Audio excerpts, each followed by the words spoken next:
is a bonus episode. You're getting 2 videos on a Monday.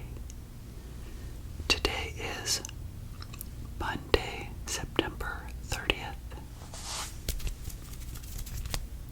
of 2024. And I felt so compelled to talk to you about something that happened that I've been thinking about for so many years. And it finally happened.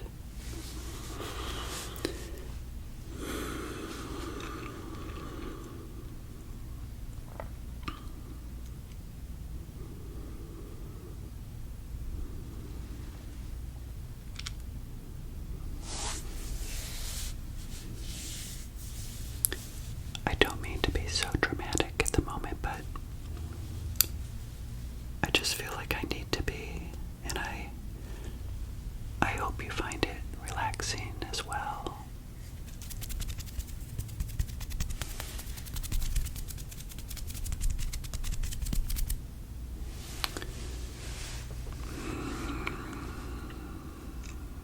You know, it was just a few short weeks ago that I was talking about the fact that we have had very few hurricanes this season.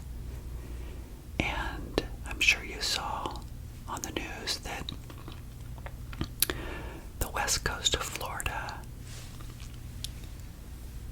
got hit by a very large Hurricane Helene that really devastated the west coast of Florida. And many of you know I live on the west coast of Florida.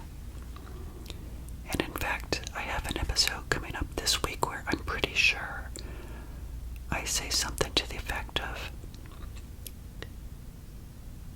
I bet we won't have any more hurricanes, or I say something, I can't remember, because remember, I produce a lot of these episodes in advance. And so when you hear me say that, just know that the big hurricane came. And you know what's so strange is that I've been fascinated by hurricanes since I bought this property in 2003, because in 2004 we had 4 hurricanes that came through my part of Florida: Charlie, Francis, Jean, and Ivan.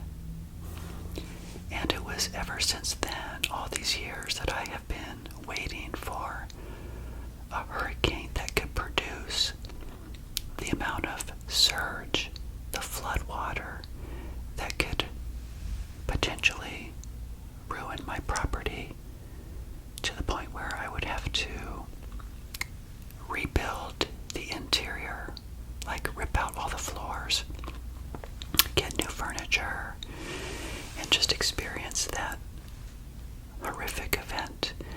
And through the years, there have been hurricanes that came close, like Irma in 2017. I had a bunch of people hunkered down in my condo because this condo is a solid concrete building. It's not going anywhere.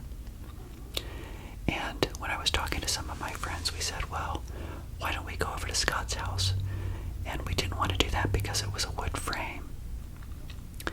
And that hurricane had a lot of winds.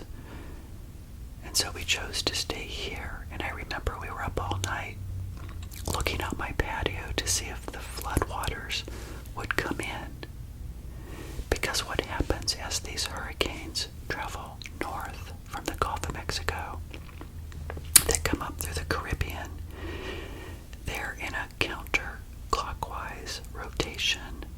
And it's that counterclockwise rotation that the wind pushes the water into Florida. And the water has nowhere to go, and it creates storm surge. So you hear people say things like, oh, this hurricane may give us,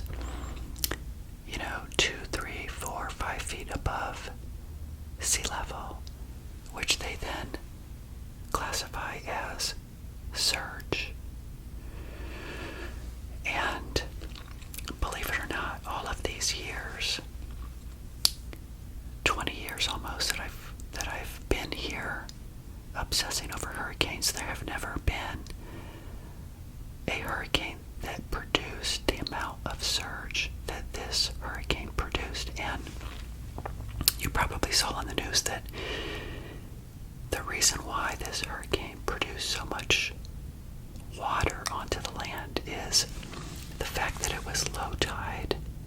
We've got global warming, we've got climate change, the waters were warm, and this storm, as you guys may have seen, was massive. It was so large and fast. It really came up out of nowhere. So this past week on Tuesday, I made the decision I was going to evacuate. So I went to another town on the East Coast. I drove 3 hours there. And I didn't come back until Saturday. So it was Thursday, September 26th, that I was sitting around in this other city talking to my friends on the phone that were staying here. Some were leaving, some were not. And even though this hurricane was not a super wind event, there wasn't a lot of wind damage at all in the town that I live in. But what I've been thinking about all these years finally happened. So the record for storm surge in my area is 5 feet. Well, this hurricane just beat the record, and it was 8 feet of storm surge. And so you guys know I live in a condo community on the first floor in a flood zone A, very close to the water. And so, of course, I evacuated, and my neighbor that lives upstairs was taking pictures for me out the window. And she said that 11 o'clock at night, she looked to the left towards our gate, and all of a sudden all this water just started piling in. And the force of that water, that's why they call it surge, it was so powerful. It just came into the parking lot, and then it also came from the other side of the parking lot and met in the middle and created all these waves. And it was just gushing through the community. So the result of that is that approximately 45 units flooded on the ground floor of this condo community, as well as, you guys know, so many parts of the west coast of Florida. Anybody on any city living on the coastline, their homes are destroyed. Thousands of homes really are not destroyed, but they had, 4 inches, 5 inches, a foot of water in their house.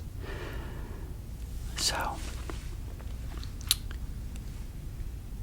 as she gave me that information, I thought, oh no, my place is going to flood. There's no way it can't. And she went to bed. At the time she went to bed, she said the water was still halfway in the parking lot and not really coming up over on our side.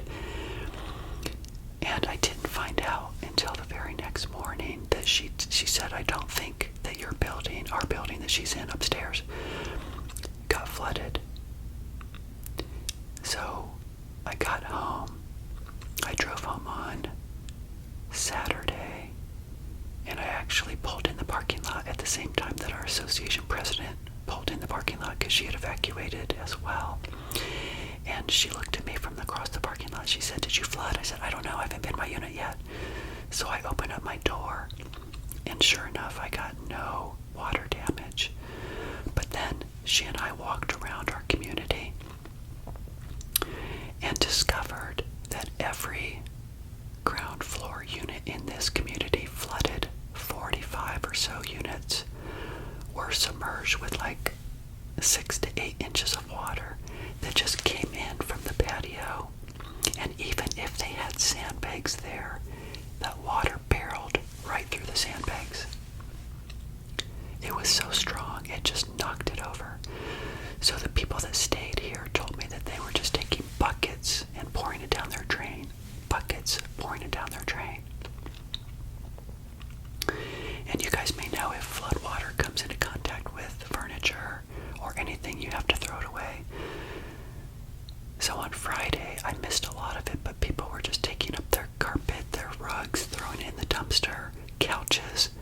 services. It was a zoo. And then on Sunday, I rode my bike around in the neighborhood. Literally hundreds of homes were flooded. The water came in so fast and actually set a record of 8 feet of storm surge in my area. Back in 2005, I used to kid around with my coworker at work, and I told her I was going to write a play or write a book called Surge. And it was going to be about living in a flood zone and the anticipation, the fear of a flood event, which really you can plan and not be there. I would never stay. Some people stay. That's stupid. Just go. And some people say, why did you buy a condo in a flood zone anyway? You know, it was 20 years ago. I felt like it was the right choice. I didn't want to live on the 3rd floor at the time, or the 2nd floor. So I made that choice. And I asked the people, you know, since 1971, when these condos were built, did it ever flood? And they said no, and it was true. In fact, my town has never had this amount of surge, like I said, since the hurricane of 1921. You know, so that's 101, 2 years ago. Now, what's interesting, when I was in 2005, when I was thinking about writing the book called Surge, I remember telling myself, Evan, I bet you anything within 20 years it's probably going to happen. And sure enough, 20 years next year it'll be 20 years, it's 19 years, and even though my unit did not flood, the community flooded. Now, I will say that water came right up to my patio, and it stopped. If that surge would have been 9 foot or 10 feet, like you guys know, you probably heard that the Big Bend area of Florida had a 15-foot storm surge, or 20. Well, look at the walls. It would have been up to like my chest right here, you know. The whole place would be submerged. It would have to be entirely gutted, all new drywall, all new floors, all new appliances, everything.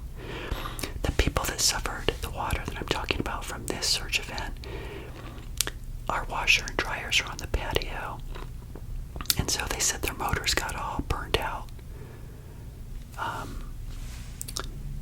If they have laminate floor,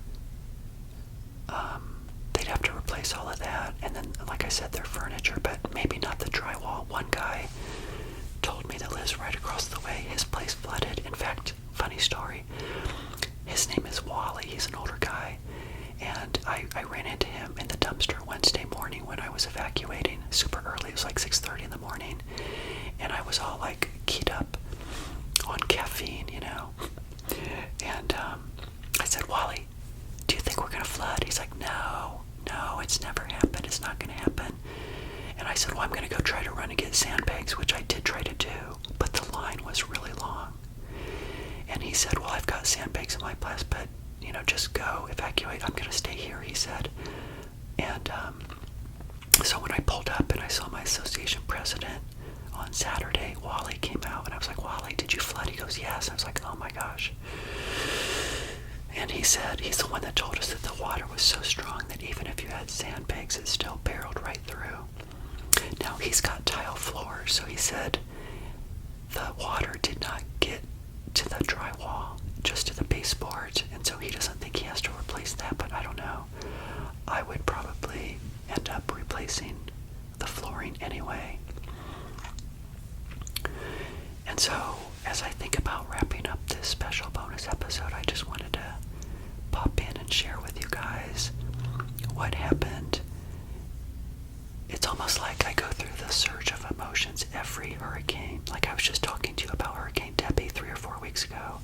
Now here comes Hurricane Helene, and I understand there's another hurricane brewing out in the Caribbean as well. So stay tuned. We'll see what happens. And you know,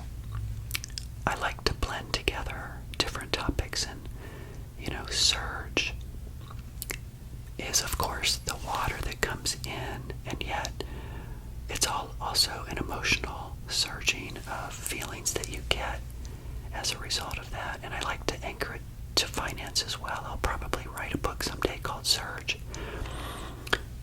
My Journey Towards Financial Independence, or something kind of crazy. But you know, the volatility of the unknowns of the market in the financial markets, as well as the weather, really fascinate me. And I feel like, as you guys know, I won the war with money. I started late in life at age 40. I got to 1.6 as $1 million net worth, and I know somebody on my channel recently said it's depressing or sad that, you know, so late in my life at age 58, it took to get to where I am. But you know what? I don't know that I look at it that way. I was happy all these many years, regardless if I had the 1.6 or 2 million or not. Could I have done more things? Probably, but do those things really make one happy? I don't know. It certainly would have been exhilarating and pleasurable to do things with money, there's no doubt. But this is the path I chose to take. The cards were dealt to me. I did the best I could. I hunkered down. I protected my investments. I chose a slow journey rather than a fast one. And I now have to think about what I want the next phase of my life to look like. Before I hit the record button, I wanted to share with you, I decided I'd share with you that there's really 3 things I'm going to do. One of 3 things I'm going to do, I should say, as a result of how I feel about the hurricane risk in Florida is just becoming so great. No longer will we probably see these little hurricanes that come in and there's no effect. These are super storms. These are big, deadly storms. And so, as I shared with you before, remember, at that time a month ago, I was choosing to ride the risk and stay here in retirement. And I don't know that I'm going to do that.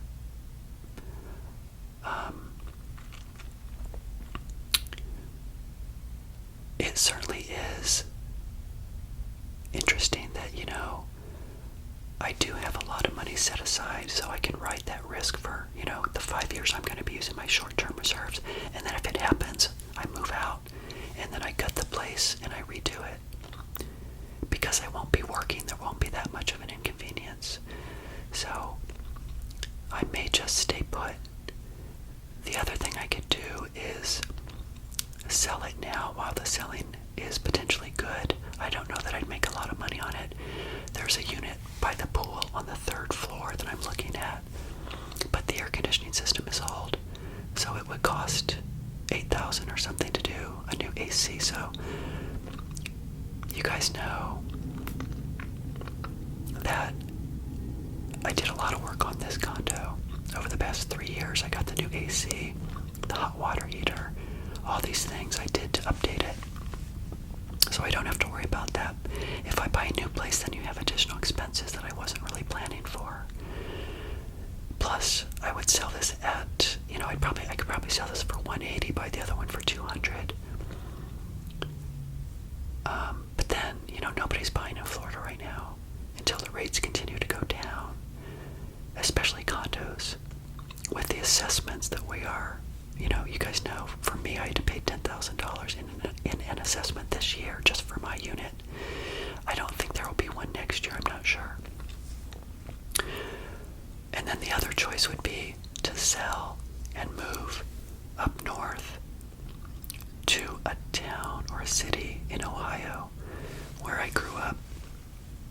A larger city. I've always liked downtown living, like old red brick buildings with exposed ductwork,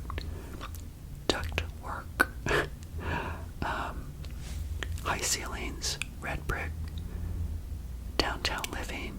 But then it would be cold, and I'm not used to the cold weather anymore, even though I like it. I just don't know if I want to live there, but I would be closer to family, and so that may be an option as well. Or maybe I wait a while and then I do it later. The advantage of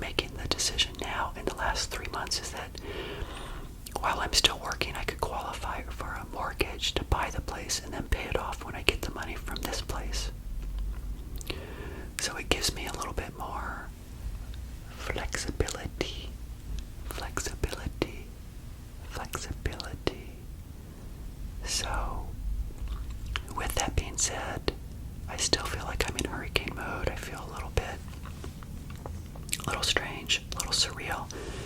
I mean, it's like devastation. Like I said, I drove around.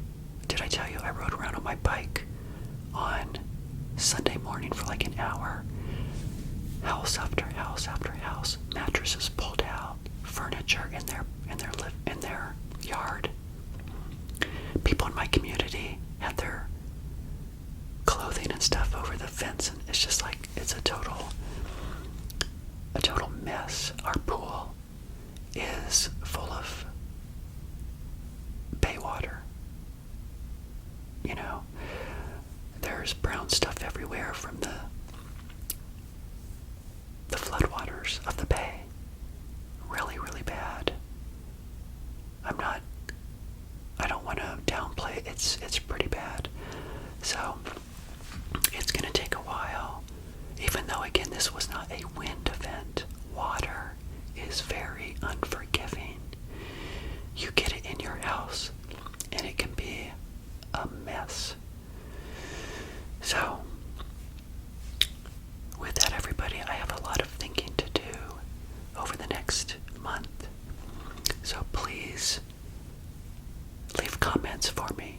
Let me know what you think I should do. Should I just stay here, ride the risk, and then deal with it later if it happens? Should I sell my condo now and go to the 3rd floor by the pool and stay where I am? Or should I sell my place and move up north? The other option is I could rent this, but then what do you do if a renter leaves and there's a flood? Then you have to deal with that, right? But those are the things I'm thinking about, so leave a comment. Let me know what you think I should do. I hope you guys are doing well. I hope you enjoyed this special bonus episode, and I will see you